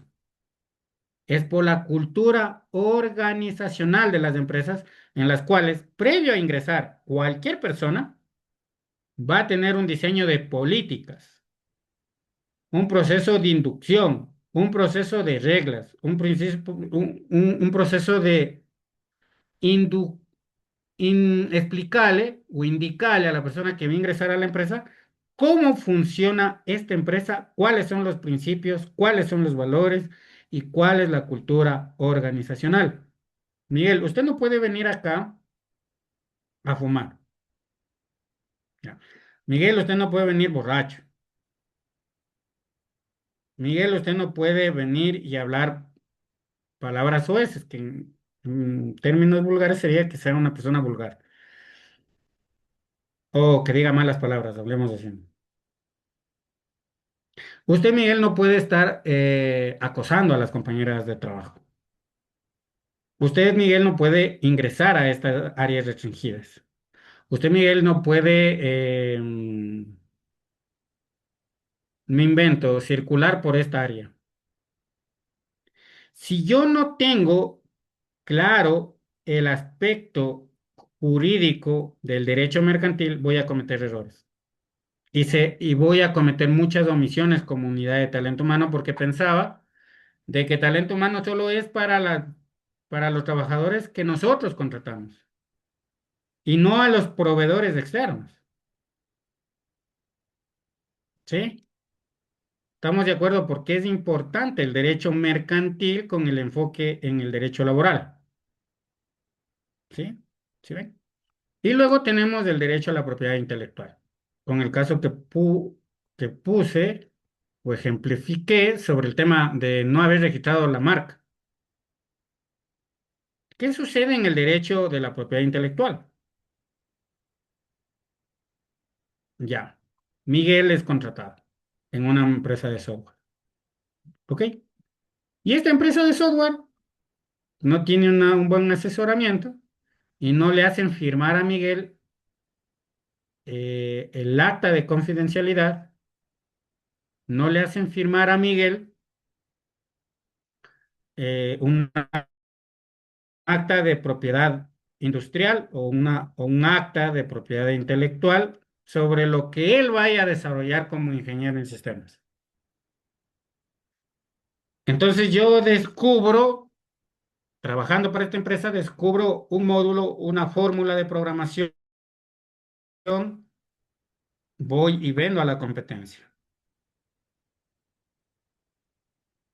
Por lo que es más, como no me hicieron firmar a ustedes el acuerdo de confidencialidad, cojo todos los clientes, todos los proveedores, voy y vendo a la competencia. Entonces, miren, la propiedad intelectual va a tutelar el intangible de la empresa. No sé si ustedes recuerdan que se hizo viral un tema de un CEO de una empresa sumamente importante internacional que le grabaron que estaba con la amante. ¿Se acuerdan? Le grabaron a ese alto directivo que estaba en un festival y estaba con la amante y la amante se escondió y eso se hizo viral. Y luego ellos enviaron un comunicado, pero le notificaron de la empresa, es decir, los dos se quedaron sin trabajo. Ya. Ese know-how es la propiedad reputacional que tiene una empresa, por ejemplo. Las personas que trabajan en el sector privado, que hay bastante gente que trabajó en el sector privado y está en la unidad de talento humano. Vamos a poner el ejemplo de que todos estamos laborando en la corporación favorita. ¿Ya ven? Entonces, la cultura de esa empresa o la reputación de la corporación favorita, primero, no es vulnerar derechos laborales. O si no, ustedes ingresan en el Consejo de la Judicatura y no van a tener que la corporación favorita es denunciada continuamente por los trabajadores. Entonces, una reputación. Vamos a suponer que ustedes laboran en mi empresa. Uy, mi empresa sale un historial de denuncias por acoso sexual, abuso sexual, pago de haberes, despido intempestivo. ¿Ustedes se sienten bien laborando en esa cultura? No. Entonces, la propiedad intelectual no solo es la marca de la empresa, sino también el intangible de la reputación que puede llegar a tener esa empresa y cómo ustedes a través de la divulgación de información confidencial, podrían mermar esa reputación, dañar esa reputación. ¿Y cuál es la consecuencia de dañar esa reputación de una empresa? Daños y perjuicios, tema penal y también el tema de la salida de mediante visto bueno. Nayeli. Sí, quería contar algo respecto a eso que estamos tratando. Yo hace algunos meses trabajaba en una escuela de conducción. En ese tiempo, la Agencia Nacional de Tránsito por X oficio nos indicó que teníamos que añadirle ciertas cláusulas a los exámenes psicosensométricos que no venían incluidos en el proveedor del equipo o dispositivo donde se realizaban los exámenes. En ese tiempo, bueno, mi jefe, el director administrativo, nos dijo que primero nosotros busquemos la manera de añadir esas cláusulas directamente al equipo en el programa. Ujú. Al ver que de manera nosotros a lo que nosotros sabíamos manejar el equipo no pudimos, nos contactamos con el proveedor del equipo. Entonces, después de eso, él nos menciona que eso era, o sea, si nosotros hacíamos eso, iban a haber muchos problemas legales frente a la empresa, a la Agencia Nacional de Tránsito y de manera personal para todos los trabajadores por el derecho de propiedad intelectual. Entonces, él ya se encargaba directamente con su proveedor y con todo el equipo que crea el equipo de los exámenes y consenso métrico para añadir las cláusulas bajo el oficio que había emitido la Agencia Nacional de Tránsito. O sea, no solo era cambiar y añadir lo que la agencia nos pedía, sino solicitar al proveedor que busque la manera de añadir eso porque si no, hasta nosotros los trabajadores, los últimos en la jerarquía de la empresa, nos metíamos en problemas bastante laborales fuertes. Exactamente. ¿Qué sucede? Por ejemplo, ahí estamos hablando del derecho administrativo y también del derecho a la propiedad intelectual. El derecho administrativo de la noche a la mañana puede existir N cambios en todos los sectores, N cambios. Por ejemplo, vamos a suponer que en este momento nosotros somos exportadores de alimentos, ¿verdad? ¿Ya? ¿Quién regula los alimentos en el Ecuador cuando son de forma natural? Hablemos piñas, banano y todo eso. Es agrocalidad, ¿cierto? Vamos a suponer que el día de mañana se despierta el director ejecutivo un poco mal anochado y saca una resolución administrativa y dice, a ver, todas todas las empresas exportadoras de piñas tienen que tener sí o sí un control fitosanitario en contra de la plaga de los caracoles, ejemplo, ¿ya? De la noche a la mañana. Y nosotros tenemos 30 contenedores que tienen que salir esta semana. ¿Se imaginan primero el costo que se va a elevar hasta buscar una empresa que nos dé una certificación de fumigación limpieza de los caracoles? Primero el costo. Y segundo, ¿qué hace la empresa frente a ese acto administrativo? Puede poner unas medidas cautelares constitucionales, puede poner una acción de protección. Entonces, miren, ¿por qué es importante conocer todos estos aspectos? Porque si bien es cierto, yo no soy abogado, hablando en el caso de ustedes, no son abogados, pero tienen que tener la concepción jurídica clara de cómo opera o cómo juega una empresa, ¿sí? Entonces, lo primero que yo tengo que entender como unidad de talento humano es quién me regula, quién me controla y cuáles son mis servicios frente a, si soy una escuela de conducción, es lógico que yo puedo emitir licencias tipo A y tipo B, ¿ya? Y tengo también una concepción básica de que si soy una escuela de conducción, estoy emitiendo documentos habilitantes o documentación habilitante. ¿Para quién? Para la persona que va a aportar una licencia. ¿Sí me entienden? Entonces, miren, por ejemplo, una escuela de conducción tiene un impacto alto y grave en la sociedad porque da y otorga o faculta documentos habilitantes para obtener la licencia tipo B y tipo A. Entonces, claro, vamos a poner un ejemplo de que Nayeli es dueña de la escuela de conducción y es mi amiga de años, de años. Y yo le digo, Nayeli, échame una mano. Yo tengo 300 trabajadores que necesito sí o sí la licencia tipo A. Ayuda. Entonces Nayeli dice, bueno, yo como te conozco, Miguel, ya yo te voy a ayudar, no hay problema. Pásame la nómina de tus 300 trabajadores. Y resulta que de los 300 trabajadores sale 20 sicarios o que tienen antecedentes penales por sicariato. Y le dan la licencia a los sicarios. Y ellos ya pueden transitar libremente en las motocicletas sin ningún problema. Y luego existen investigaciones y dice, ¿quién le otorgó a las 20 personas ese mismo día la licencia tipo A. Empiezan a investigar. Ha sido entonces la escuela de conducción de Nayeli. La reputación dañada por falta de un control administrativo. Ese es un caso extremo, ¿no? Pero quiero que ustedes analicen el impacto que tiene la unidad de talento humano, ¿sí? Pero vamos a suponer que Nayeli tiene los mejores o el mejor personal de talento humano, que esas personas le investigan de la A a la Z antes de que ingresen las personas a trabajar.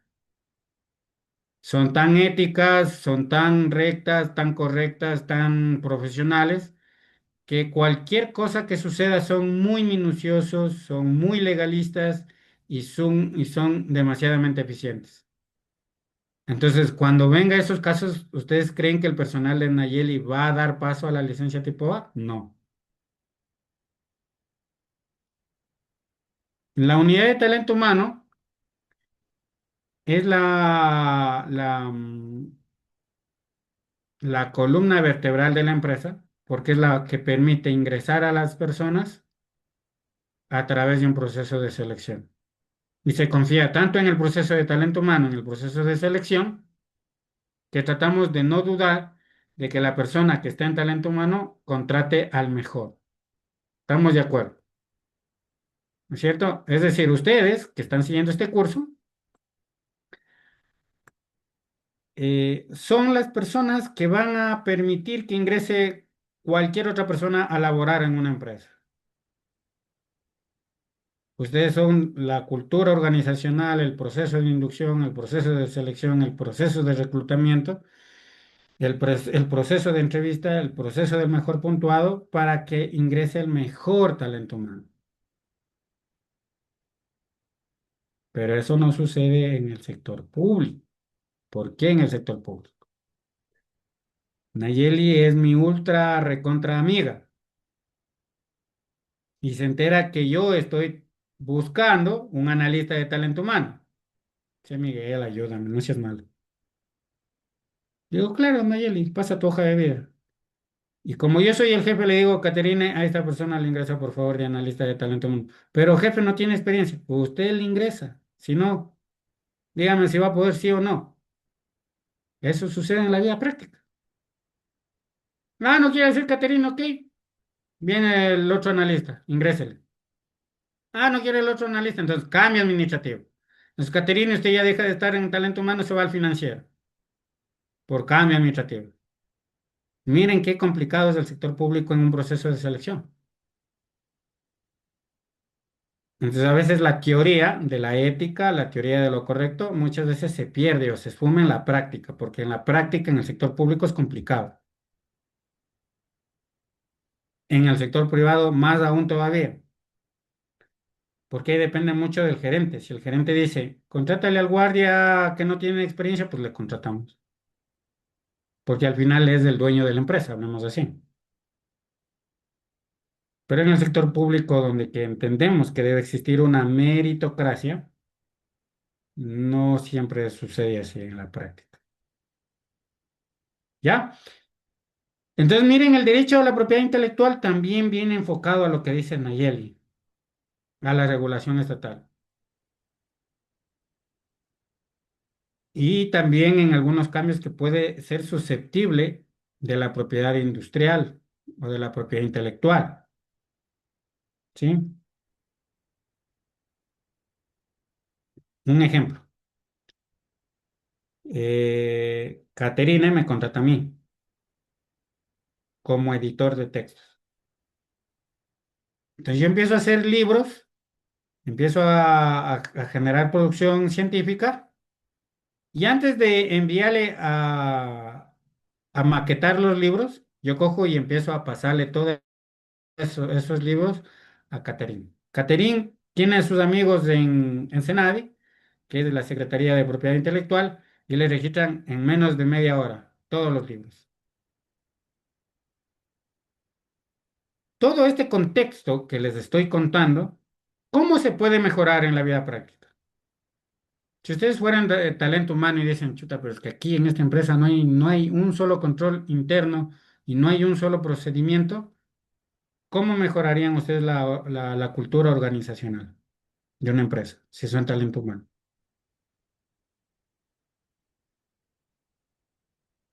Primero, diseñar procedimientos. Segundo, diseñar políticas. Tercero, capacitar al personal. ¿Sí? Y cuarto, evaluar el procedimiento. Es así como ustedes pueden mejorar cualquier empresa. Primero tengo que identificar el procedimiento. A ver, Miguel, ¿cómo usted hace el cobro de la cartera? Explíqueme ya. Sí, sabe que Samuel, le explico, le comento que yo primero llamo a los clientes con la información que me pasa la unidad financiera. Yo reviso, llamo, realizo llamadas insistentes, registro en la bitácora. Luego puedo enviar mails, puedo enviar mensajes. Y luego, si ya no tengo respuesta, pues le paso al abogado para que inicie el proceso legal. Eso lo que les cuento se llama un proceso, es un procedimiento. ¿Sí ven? Entonces, muchas veces la unidad de talento humano tiene que ser propositiva al mejoramiento de estos procedimientos. Ahora vamos un poquito a lo laboral. Ustedes llegan a la empresa y dicen, ¿cuál es el procedimiento para llamar la atención? No, no tenemos. Mm, ¿Y cómo llaman la atención?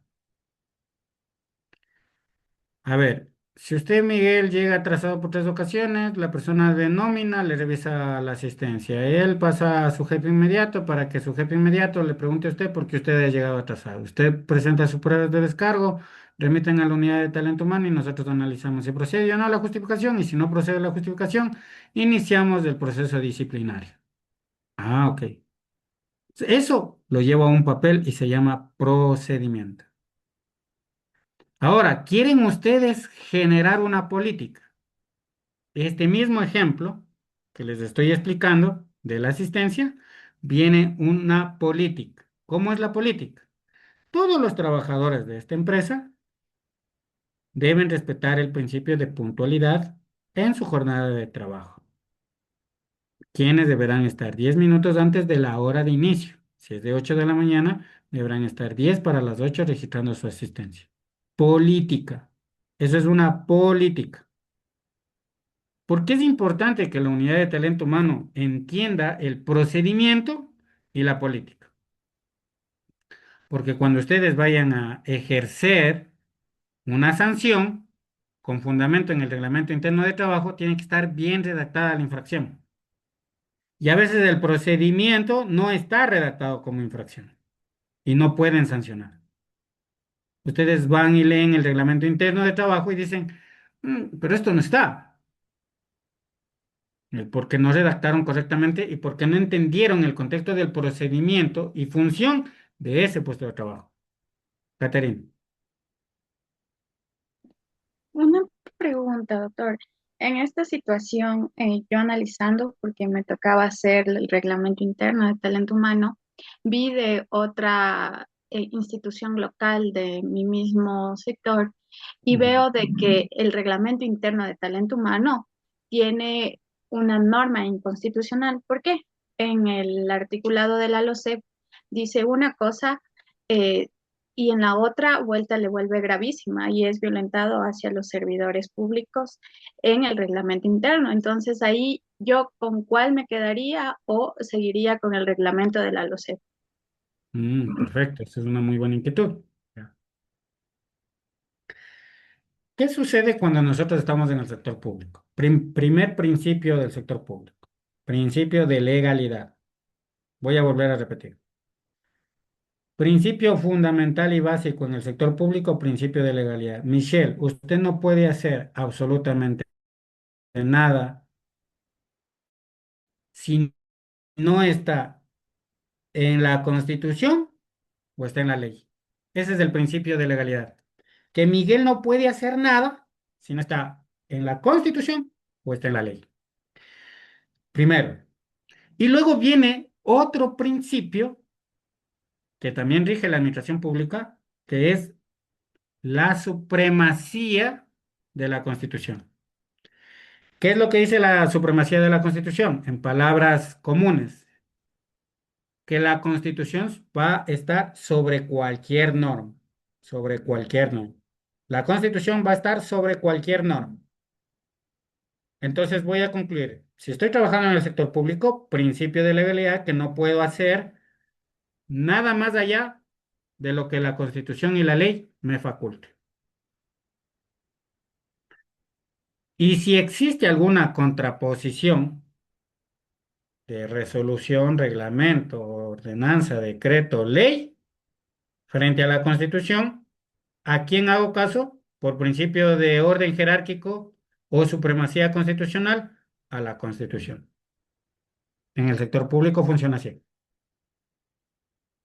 Si yo identifico que el reglamento lo considera como una falta gravísima y mientras está en la ley como una falta leve, y estoy en el reglamento interno de la institución como falta gravísima, comete esa falta, Miguel, y digo, ¿y ahora cómo le hago? ¿Ok? ¿Qué hago? Primero yo debo motivar el inicio del proceso sumario en el cual yo le explico a Miguel y le digo, Miguel, tus faltas reiterativas de puntualidad, de acuerdo a nuestro reglamento interno de trabajo, es falta gravísima. No obstante, analizado el reglamento de la Ley Orgánica de Servicio Público, es considerado como una falta leve. Por tanto, al existir un principio de favorabilidad del servidor público, se considerará como falta leve puntualmente para este hecho de impuntualidad reiterativa de las asistencias lunes, miércoles, jueves, viernes del mes de enero del año 2026, ¿verdad? Entonces yo le motivo y le digo, mira, Miguel, te vamos a dar inicio al proceso sumario, perdón, disciplinario, como una falta leve, pero considera que de acuerdo a nuestros reglamentos es falta gravísima. Pero por principio de favorabilidad te vamos a aplicar una falta leve. Y sigo el debido proceso que me dice el reglamento interno de trabajo, porque no, yo no voy a aplicar el reglamento de la LOCEP. Tengo que aplicar mi reglamento interno, pero tengo que explicarle al servidor que le voy a considerar como falta leve, por principio de favorabilidad, pero continúo con el procedimiento del reglamento interno de trabajo.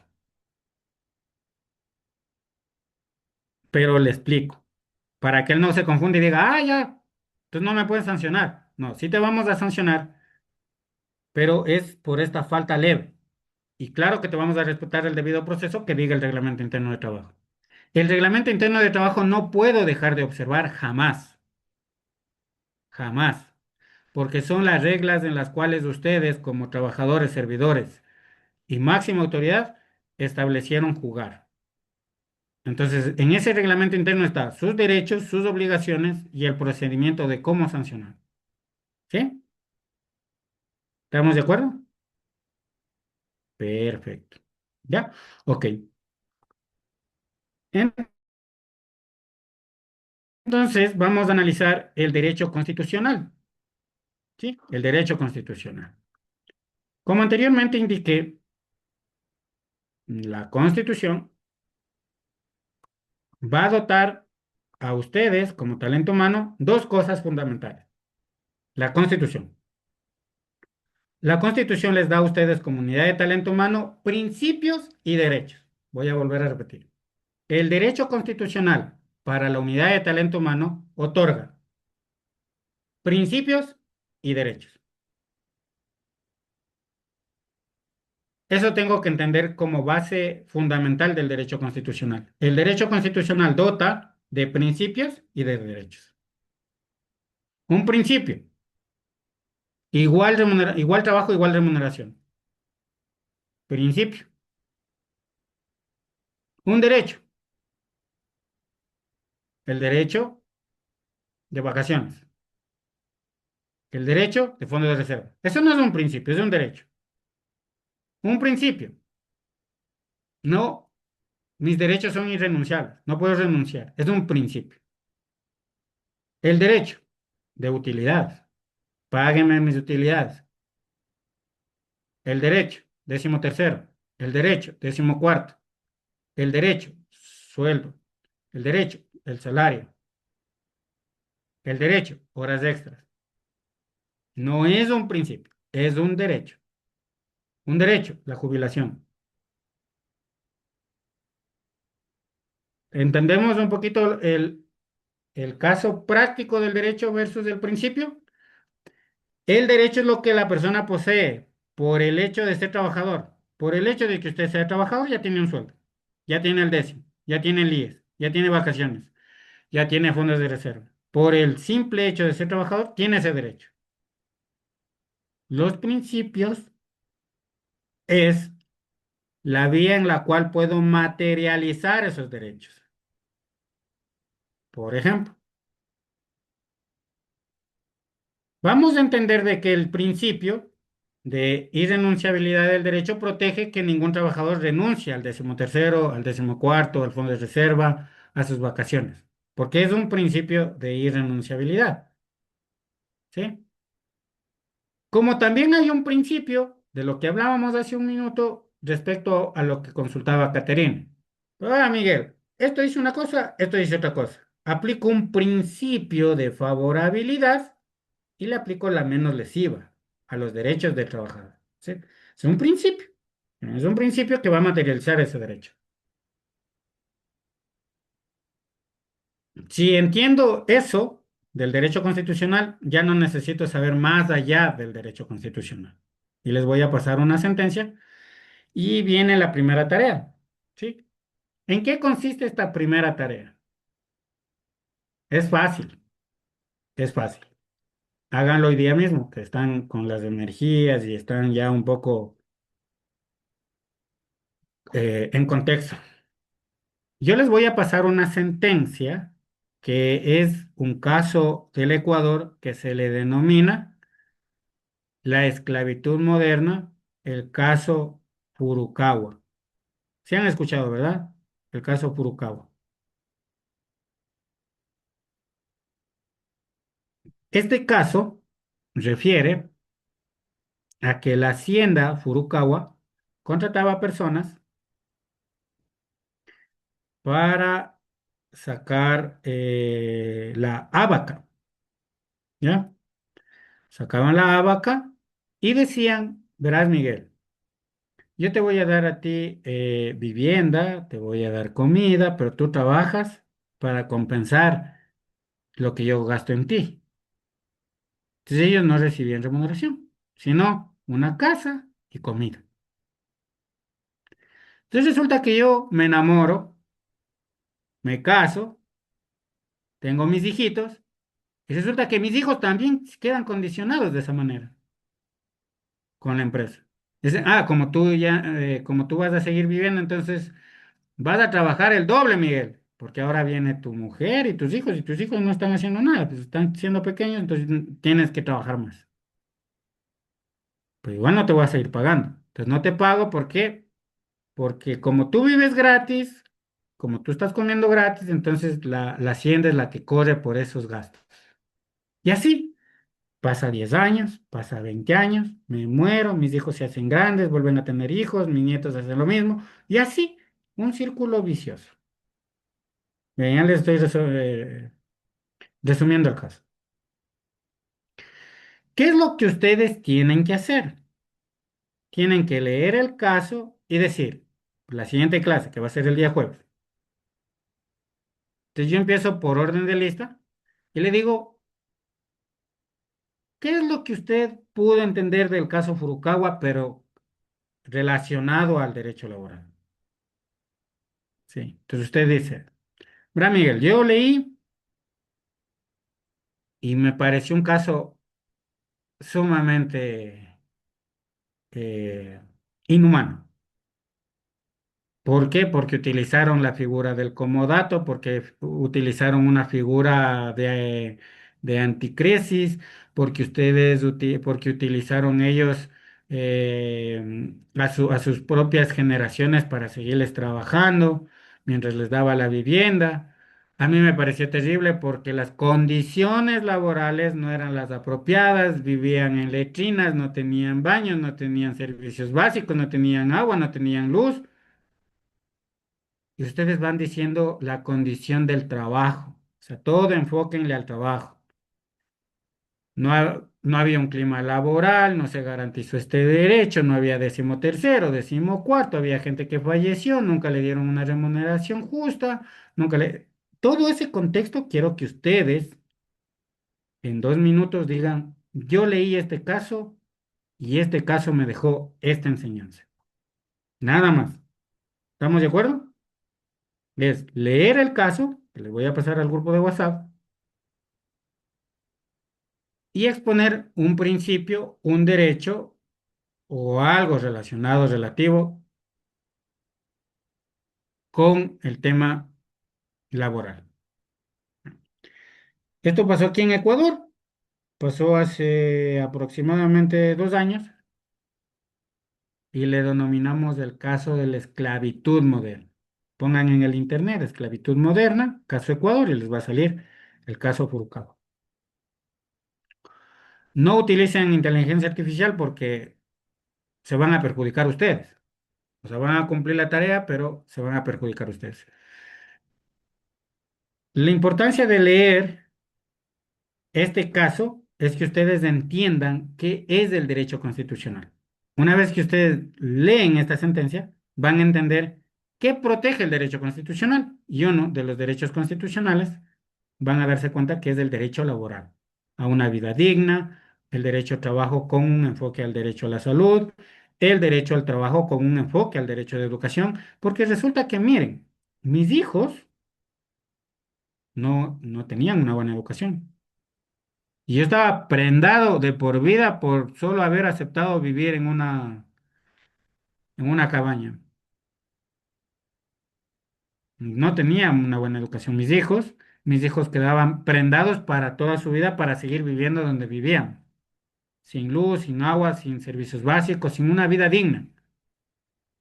¿Sí? Entonces, este caso les va a permitir a ustedes tener la noción un poco más amplia de qué es el derecho constitucional, pero aplicado al derecho laboral.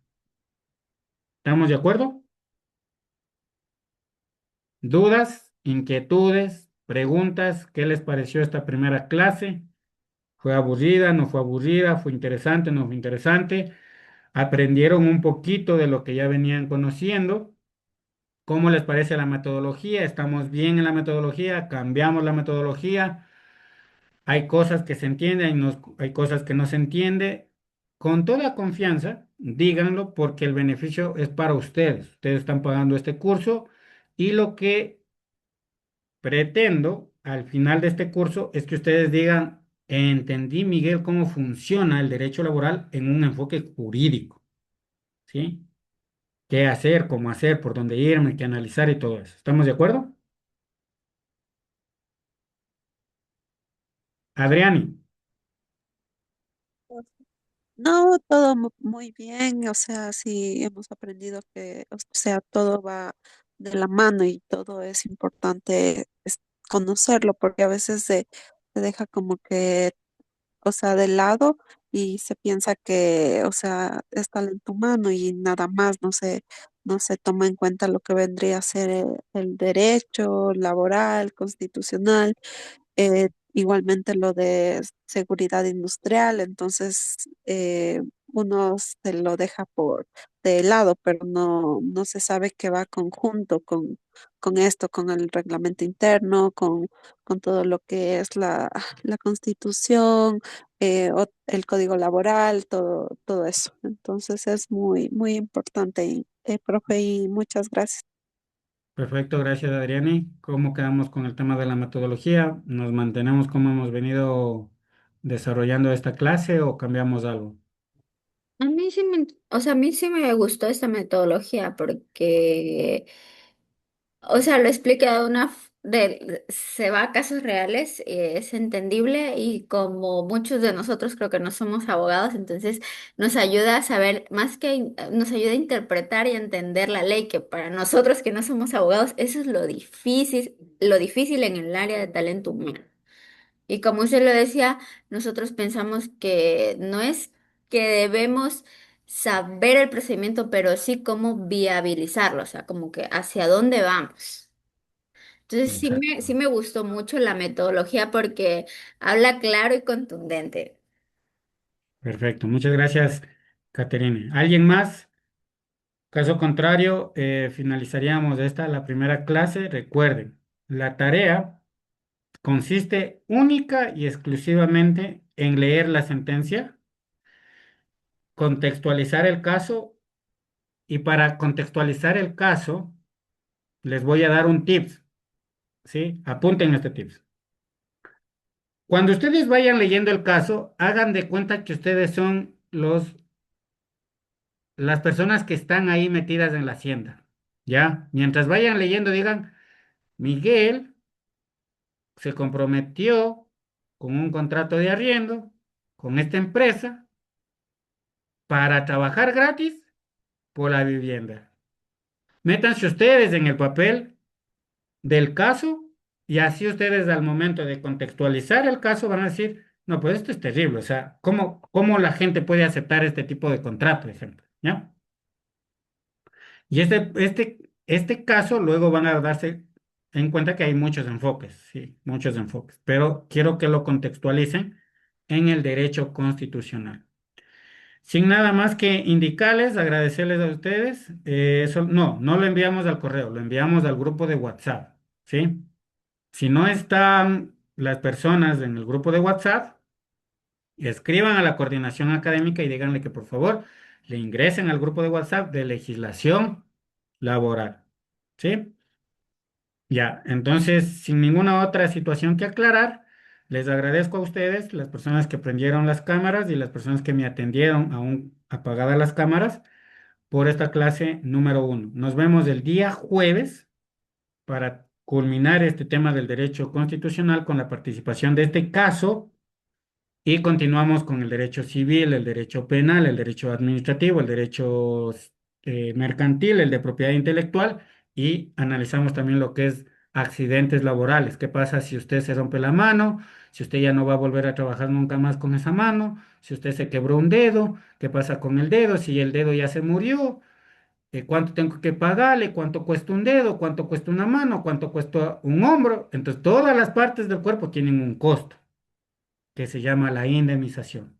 Entonces eso van a aprender, esperemos llegar allá para que ustedes puedan aprender, no en su conjunto, porque es muchísimo el derecho laboral, pero sí quedar con cimientos, es decir, ya entendí cuándo se genera un accidente de trabajo, cuándo se provoca una incapacidad permanente, cuándo se genera una incapacidad temporal, ¿sí? Y cuándo me van a dar la indemnización. Es decir, tener claro esos panoramas jurídicos para que ustedes como talento humano puedan reaccionar ante esas eventualidades. Listo, una buena noche y muchas gracias. Nos vemos el día jueves.